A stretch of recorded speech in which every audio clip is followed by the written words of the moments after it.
La señora Dalloway, de Virginia Woolf. La señora Dalloway decidió que ella misma compraría las flores. Sí, ya que Lucy tendría trabajo más que suficiente. Había que desmontar las puertas, acudirían los operarios de Rumpelmayer, y entonces Clarissa Dalloway pensó: qué mañana diáfana, cual regalada a niños en la playa. Qué fiesta, qué aventura. Siempre tuvo esta impresión cuando, con un leve gemido de las bisagras, que ahora le pareció oír, abría de par en par el balcón, en Burton, y salía al aire libre. Qué fresco, qué calmo, más silencioso que este, desde luego, era el aire a primera hora de la mañana. Como el golpe de una ola, como el beso de una ola, fresco y penetrante. Y sin embargo, para una muchacha de 18 años, que eran los que entonces contaba, solemne, con la sensación que le embargaba mientras estaba en pie ante el balcón abierto, de que algo horroroso estaba a punto de ocurrir, mirando las flores, mirando los árboles, con el humo que sin uso surgía de ellos, y las cornejas alzándose y descendiendo, y lo contempló, en pie, hasta que Peter Walsh dijo, meditando entre vegetales: ¿fue eso? Prefiero los hombres a las coliflores. ¿Fue eso? Lo dijo a la hora del desayuno. Una mañana, en que ella había salido a la terraza, Peter Walsh regresaría de la India, cualquiera de estos días, en junio o julio. Clarissa Dalloway lo había olvidado, debido a lo aburridas que eran sus cartas. Lo que uno recordaba eran sus dichos, sus ojos, sus cortaplumas, su sonrisa, sus malos humores, y, cuando millones de cosas se habían desvanecido totalmente, qué extraño era. Unas cuantas frases como esta, referente a las verduras. Se detuvo un poco en la acera para dejar pasar el camión de Dortmund. Mujer encantadora, la consideraba Scrooge Purvis, quien la conocía como se conoce la gente que vive en la casa contigua en Westminster. Algo de pájaro tenía, algo de grajo, azul verde, leve, vivaz, a pesar de que había ya cumplido los 50 y de que se había quedado muy blanca a raíz de su enfermedad. Ella estaba como posada en una rama, sin ver Scrooge Purvis, esperando el momento de cruzar, muy erguida. Después de haber vivido en Westminster, ¿cuántos años llevaba ahora allí? Más de 20. Una siente, incluso en medio del tránsito, o al despertar de la noche, y de ello estaba Clarissa muy cierta, un especial silencio, una solemnidad, una indescriptible pausa, una suspensión, aunque esto quizás fuera debido a su corazón, afectado, según decían, por la gripe. Antes de las campanadas del Big Ben. ¡Ahora! Ahora sonaba solemne. Primero un aviso, musical, luego la hora, irrevocable. Los círculos de plomo se disolvieron en el aire, mientras cruzaba Victoria Street. Pensó: qué tontos somos. Sí, porque solo Dios sabe por qué la amamos tanto, por qué la vemos así, creándose, construyéndose alrededor de una, revolviéndose, renaciendo de nuevo en cada instante. Pero las más horrendas arpías, las más miserables mujeres sentadas ante los portales, bebiendo su caída, hacen lo mismo. Y tenía la absoluta certeza de que las leyes dictadas por el Parlamento de nada servían ante aquellas mujeres, debido a la misma razón: amaban la vida.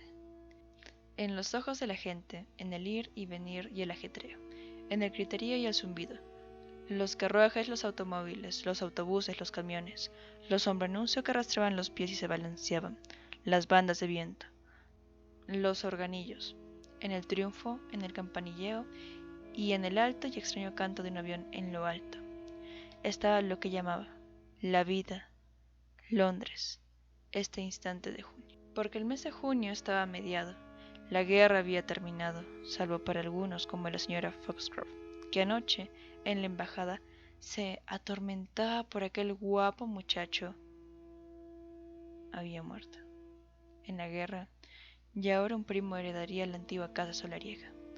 O como Lady Pearsborough, quien, decía, inauguró una tómbola con el telegrama en la mano. John, su predilecto, había muerto en la guerra, pero había terminado. Adiós, gracias. Había terminado. Era junio.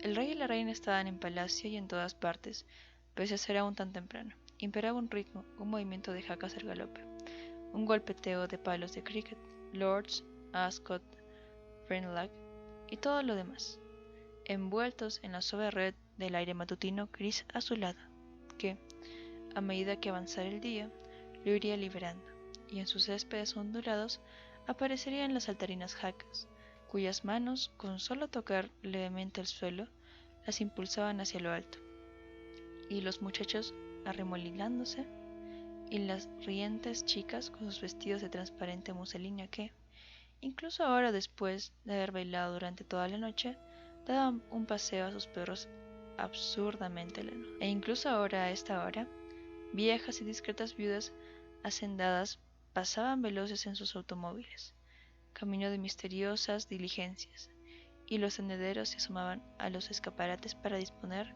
los diamantes falsos y los auténticos, los viejos y preciosos broches verde mar con montura del siglo XVIII. Los viejos y preciosos broches verde mar con montura del siglo XVIII, para tentar a los norteamericanos. Pero hay que economizar y no comprar temerariamente cosas para Elizabeth, y también ella, amándolo cual lo amaba, con una absurda y fiel pasión, ya que antepasados suyos habían sido cortesanos en el tiempo de los Jorges. Iba aquella misma noche a iluminar y adornar. Iba a dar una fiesta, pero cuán extraño fue el silencio al entrar en el parque, la neblina, el murmullo, los felices patos de lento nadar, los panzudos pájaros de torpe andar, y ¿quién se acercaba, dando la espalda a los edificios del gobierno, cual era pertinente, con una cartera de mano en la que desacaba el escudo real, sino el mismísimo Hugh Whitebread, su viejo amigo Hugh, el admirable Hugh, extendiéndose quizás en el tono, ya que se conocían desde la infancia. Hugh dijo: «Muy buenos días, mi querida Clarissa. ¿A dónde vas?» «Me gusta pasear por Londres», repuso la señora Dalloway. «En realidad, es mejor que pasear por el campo». Ellos habían venido, desgraciadamente, para ir al médico. Otra gente venía para ver cuadros, para ir a la ópera, para presentar a sus hijas. Los Whitebread venían para ir al médico. Innumerables veces había visitado Clarissa a Evelyn Whitebread en la clínica.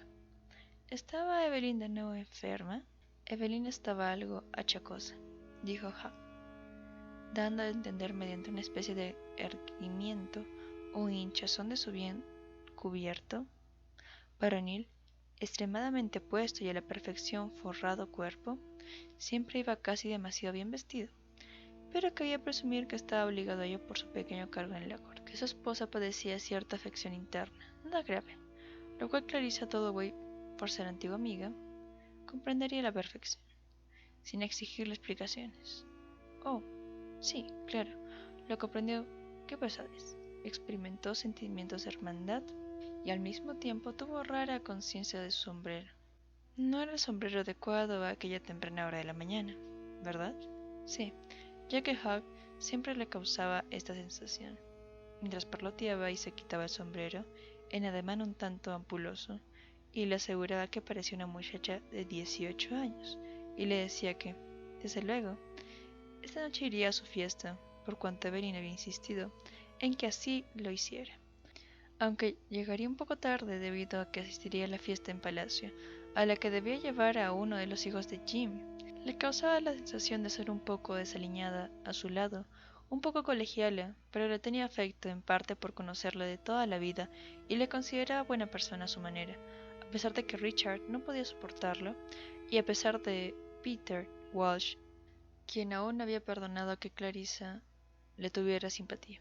Recordaba escena tras escena en Burton, Peter furioso, Hugh, desde luego, No estaba a su altura en aspecto alguno, pero no era el perfecto imbécil que Peter creía.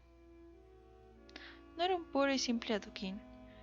Cuando su anciana madre le pedía que dejara de cazar o que la llevara a Bath, Hugh lo hacía sin rechistar. Carecía de egoísmo y en cuanto a la afirmación formulada por Peter de que carecía de corazón, carecía de cerebro y carecía de todo, salvo de los modales y posturas del caballero inglés. Bien cabía decir que era una de las peores manifestaciones del carácter de Peter. Peter podía ser intolerante, imposible, pero era adorable para pasear con él en una mañana así. Junio había hecho brotar todas las hojas de los árboles. Las madres de Pimlico amamantaban a sus hijos. La armada transmitía mensajes al almirantazgo. Arlington Street y Piccadilly parecían dar color al aire del parque y alzar las hojas ardientes y brillantes en oleadas de aquella divina vitalidad de Clarissa amaba. Y, con entusiasmo, ahora Clarissa hubiera bailado montado a caballo. Pero parecía que ella y Peter llevaban siglos y siglos lejos el uno del otro. Clarissa nunca escribía cartas y las de Peter eran más secas que un palo.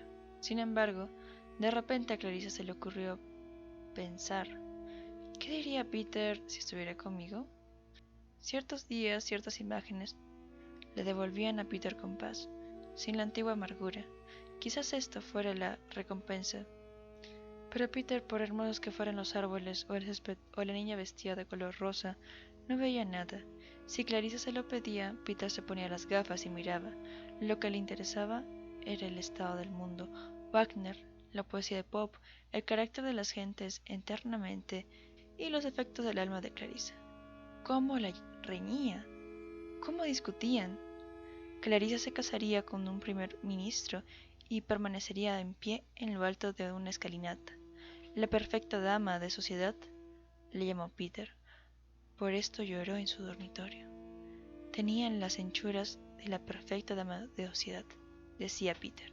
Por esto, Clarissa se encontraba todavía discutiendo en St. James Park, todavía convenciéndose de que había acertado, como realmente acertó, al no casarse con Peter, ya que en el matrimonio, entre personas que viven juntas día tras día en la misma casa, debe haber un poco de tolerancia, un poco de independencia, cosas que Richard le concedía.